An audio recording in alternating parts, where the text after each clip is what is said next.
This is a mobile-friendly app. So you can see two of my colleagues have it on their mobiles, which luckily falls on the same day when we are celebrating our first anniversary. While I facilitate all of you, I think none of us can forget Ms. Ashia Bano's suicide in Ahmedabad. Many such incidents happen with women. Some of them are reported, most of them go unreported.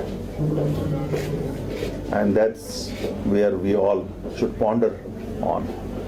What are we doing to give respect to our women, who form 50% of us? They are our mothers, they are our sisters, they are our daughters. So we all need to ponder on this question. Nevertheless, we pledge today, rise to the occasion, we pledge that we will try our best to give them dignity, self-respect, and the independence which they so deserve. Thank you. So coming to the first foundation day of our party,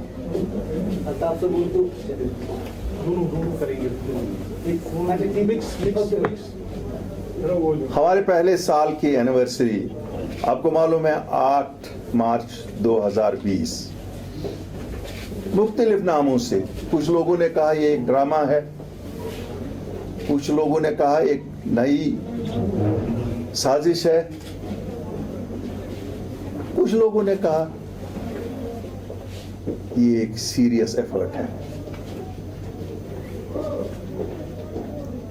ہمارے لیے یہ دن بہت ہی اہم ہے, کیونکہ اس دن ہم اور میں اور میرے ساتھیوں نے جو اس وقت ہمارے ساتھ تھے, ہم نے ایک عہد کیا کہ نہیں, جموں کشمیر کے لوگوں کو اس دلدل میں سے نکالنا ہے جس دلدل میں وہ 5 اگست 2019 جو ایک کالا دن ہے. کوئی بھی کہے, کچھ بھی کہے, کوئی کبھی بھی نہیں ہم بھول سکتے ہیں کہ ہمارے ساتھ 5 اگست 2019 کو کیا ہوا. It was no less than the biggest heinous thing which could happen with people anywhere. شاید کبھی کوئی نہیں بھول سکتا, اور مجھے نہیں لگتا کہ کوئی سیاست سے تعلق رکھتا ہو یا کسی بھی شعبے سے زندگی کے تعلق رکھتا ہو, سب کی زندگی اب بدل گئی 5 اگست 2019 کے بعد. جیسے میں نے پچھلے سال کہا, میں مبارکبادی دیتا ہوں اپنے لوگوں کو جنہوں نے اپنے جذبات پہ اس وقت قابو رکھا اور زندگیاں تلف ہونے سے بچ گئی. بہرحال ہماری یہ کوشش 8 اگست 2020 کی, 8 مارچ 2020 کی, we started modestly with my senior colleagues and others. اس کے بعد ہی ہم لوگوں نے دلی جا کے پرائم منسٹر اور ہوم منسٹر سے ملاقات کی, ایک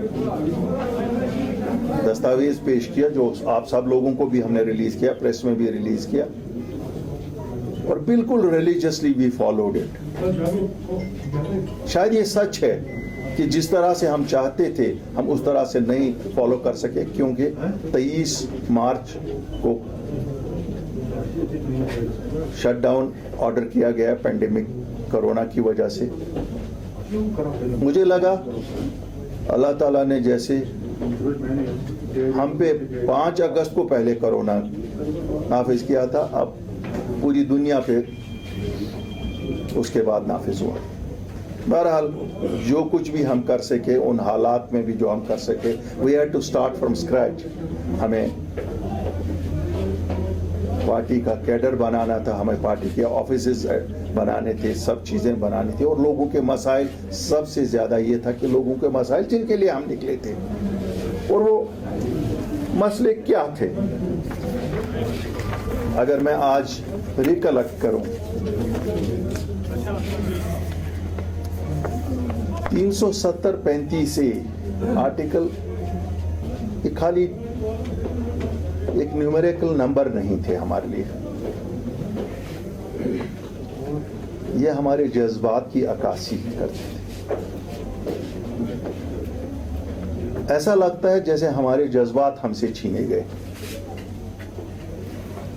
زندگی کو پھر سے ایک پٹری پہ لانے کے لیے ہماری کوشش تھی کہ ہمارے سب لوگ سفر کر رہے تھے. وہ لیبرر تھا، وہ فارمر تھا، وہ بزنس مین تھا، وہ آٹو والا تھا، وہ رکشہ والا تھا، وہ ٹورزم والا تھا، وہ سرکاری ملازم تھا. غرض مطلب ہے ہر ایک سیکشن سوسائٹی کا سفر کر رہا تھا. ہماری نظر میں ایک لسٹ ہم نے پرائیورٹیز کا کیا تھا، جس میں آپ کو پتا ہے ریسٹوریشن آف اسٹیٹ ہوڈ. ہم نے اچیویبل باتیں کہی. ہم نے لوگوں کو یہ نہیں سہانے سپنے بیچنے کی کوشش نہیں کی. ہم نے کہا نہیں، جو ہو سکتا ہے، جو ممکن ہے، اور جو ہمیں بہت لگا کہ یہ سب کچھ واپس آنا چاہیے، ہم نے اس کو پرائیورٹائز کیا، جس میں state restoration of statehood تھا، domicile rights for land and jobs تھا، pursuing for an early hearing before Honorable Supreme Court for restoration of special status تھا. پھر کووڈ کر کے جو لوگ پھنسے ہوئے تھے ان کو واپس اپنے گھروں میں لانا. اس میں اسٹوڈنٹس تھے، اس میں لیبررس تھے، اس میں بزنس مین تھے، اس میں ہر سیکشن سوسائٹی کا تھا. ہمارے بہت سارے نوجوان، بزرگ اور دوسرے لوگ باہر کے جیلوں میں بند تھے. پبلک سیفٹی ایکٹ میں کچھ پولیٹیکل ڈیٹینیز بھی تھے، ان کے ریلیز کا مسئلہ تھا. ہمارے یوتھ کے خلاف جو ایف آئی آرز تھے، انٹرنیٹ سروسز 4G جسے ہمارے لیے جو پورے ملک میں ہر ایک جگہ میسر ہوتا ہے، ہمارے لیے کامن سی چیز کو بھی ایک ہمارے لیے انعام مانا جاتا ہے، انعام کے طور پر پیش کیا جاتا ہے. بدقسمتی سے 1 سال پرسیو کیا، لیکن شکر اللہ تعالیٰ کا کامیاب ہوئے. مے بی اٹ ٹوک اندر meeting with the prime minister on this special issue.